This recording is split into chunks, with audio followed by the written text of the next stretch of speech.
Good morning on this beautiful spring morning in the Ozarks. And I am Sister Kate. Welcome back to the channel. I noticed I have one video titled Over 50, and I made that video a while ago because I am well into my 50s now. And my life has changed. I am slower and weaker than I used to be, but I am definitely not down for the count. And I think over 50 is a good topic for a series of videos. So I'm gonna talk to you today about over 50. And I'm assuming that people who are watching this video are like me, over 50.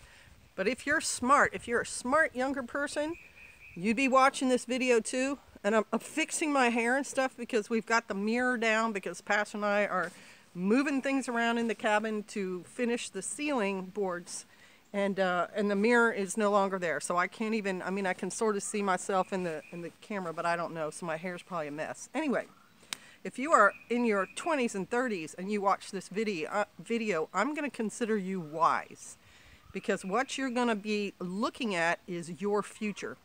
Because just like a fetus, a human fetus is a human being, whether it's in the womb or out, all 20 and 30-year-olds are going to end up being 50 and 60 and 70-year-olds. So you might want to know a little bit about what you have coming.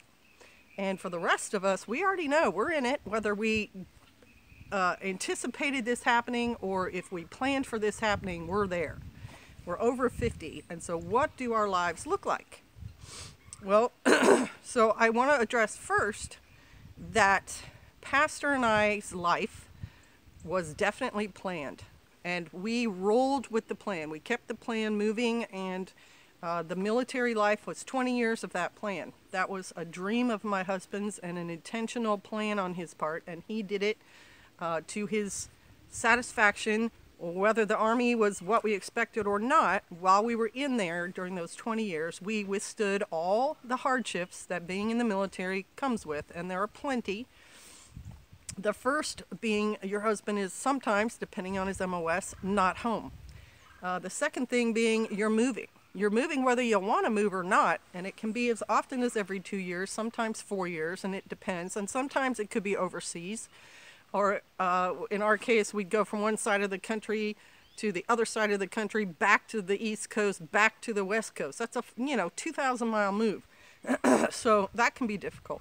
That your husband is not home, and when you raise children, can be difficult because children need a father figure, and they're only seeing him sporadically. And I won't go on.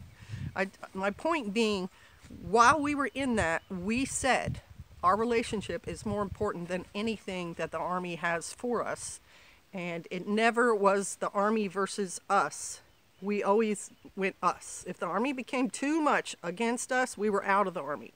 But it never did, because we were dedicated to each other. The Army, we did. We handled all the things that it threw at us. And then we reaped a benefit. There was a purpose to that. There was a retirement. There was medical insurance. There was training he got during the military. There were life experiences we had while we were in the military, birth 3 children, etc. All planned. So then when we got out, there was a time of, shifting. We're not sure what's happening. We had our midlife crisis at about 40, and I talked about that in my other video. But long story short, midlife crisis is when you hit 40-ish and you look back on your life, and if it's an unsatisfactory look back, then you kind of implode. And you do things like divorce your first wife, let your house go back to the bank, quit worrying about your financial situation. You end up in bars and partying and trying to marry 20-year-olds and all sorts of things. Because 40 is, approximately, not exactly, the middle of your life. So when we had hit our 40s, we had our midlife crises. And mine, is sitting up in the parking lot. It's a Jeep CJ7. It's got a 5.5-inch lift. It's got Dana pumpkin. It's got Ford or Chevy, I don't remember, truck axles underneath of it. And it was my toy. It was my toy when I was in my 40s. And I learned how to work on it. I took it places. I sometimes got it stuck and had to get it unstuck. And Pastor's 40s, he kind of retired for, a certain amount of time. And then he decided, nah, that retirement thing just wasn't challenging enough. And so he started writing his book, and he started shooting videos, and a whole new side of our life started. So now we are heading towards our 60s, and I just wanted to show you what we then turned to after the 40s were over and we hit the 50s. We decided, through many different things and because of our faith, we were going to live in an intentional community. And come to a property we bought way back when. We bought this property like in the mid-80s. It was a wild hare. He'd only been in the military one tour, and we took a look at where our lives were going then. So we would have been in our mid-20s, and we definitely knew we wanted to be rural after we got out. And so we started shopping around the country. United National Real Estate Land was the realtor we would look through. We found the cheapest land we could buy, and then we bought it. And it took, we were a one-income family. We still are. We are a one-income family. So we were penny pinchers, and we were scavengers, and we did not have, like, all the beautiful furniture in our house. And we did a lot of thrifting and things so that we could afford to pay for this, and it is paid off and has been paid off. We actually made, I think, triple payments on it, too, because the people we bought it from were in their 80s. And the husband passed while we were in the process of buying it. And so in our mind, not only are we paying the land off early, but we're letting an 88-year-old woman have a pretty good income, after her husband has passed. So it all worked out. It worked out to Yah's glory. So when we decided to do an intentional community, that was segued hand in hand with us retiring. And we had discussed retiring on this land. And in the meantime, with the kids, growing and everything, we kept saying, but how are we going to get down there? Like, we have so much stuff. How are we going to get down there and actually live? There's no water. There's no fencing. There's no buildings. There's nothing. Like, it's going to be so hard for us to do. And then Yahweh intervened. Long story short, several sets of people have come here. We have put in some infrastructure, but for our needs, we lived in that trailer for 2.5 years, and then we started on building our own home. And that's been the main project in our over 50s life now. And we're still not done. We're still working on it. Like I said, Pastor and I are working on the ceiling, but we got it airtight and weather tight, and Pastor did most of the painting and the staining and putting on the roof and everything, but I've been in there helping when I could, and it's a challenge every day, and yet we are learning from it. So if you're over 50, here are some of my recommendations for you all.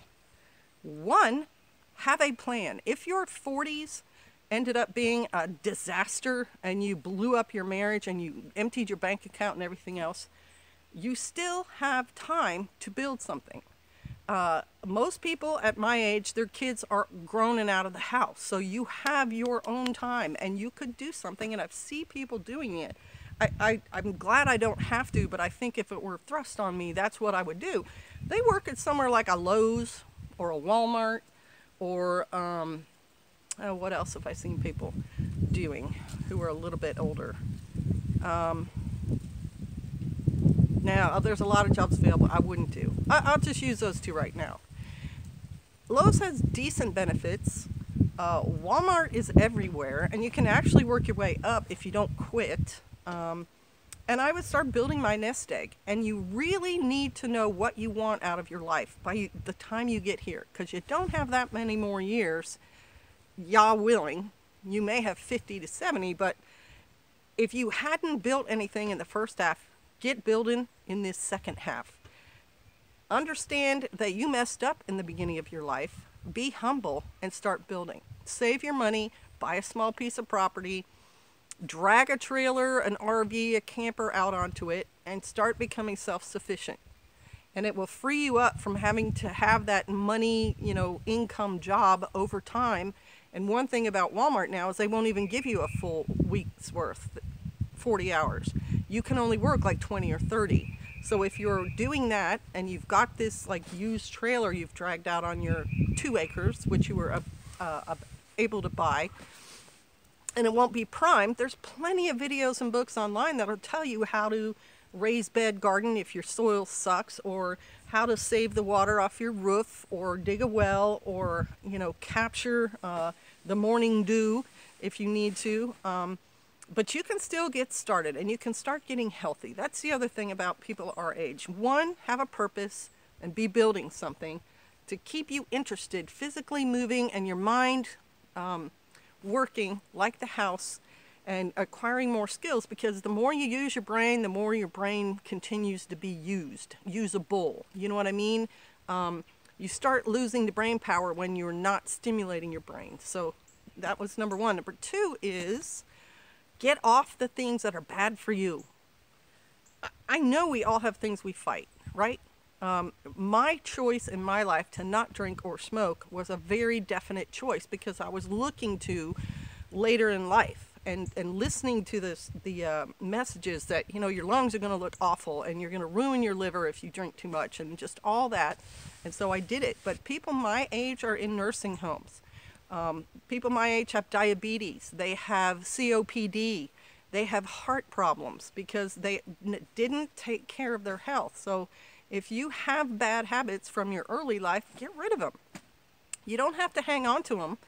And as I've said in other videos, the book, The Brain That Changes Itself, has proven medically that once you decide you're going to change your behavior, you can do it like that.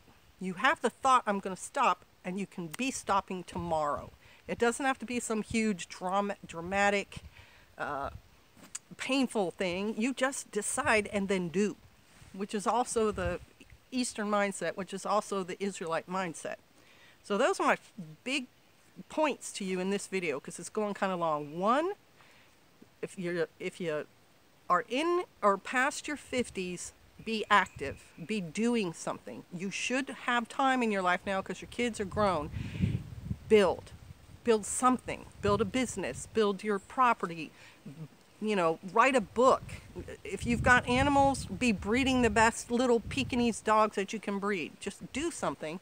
And two, give up those bad habits. All right, bless you. I hope this has been of some help to you. I got to get back in there and help Pastor. I've got my work stuff on. I got my hammer stapler going. Yeah, I'm all fired up. All right, bless you. Shalom.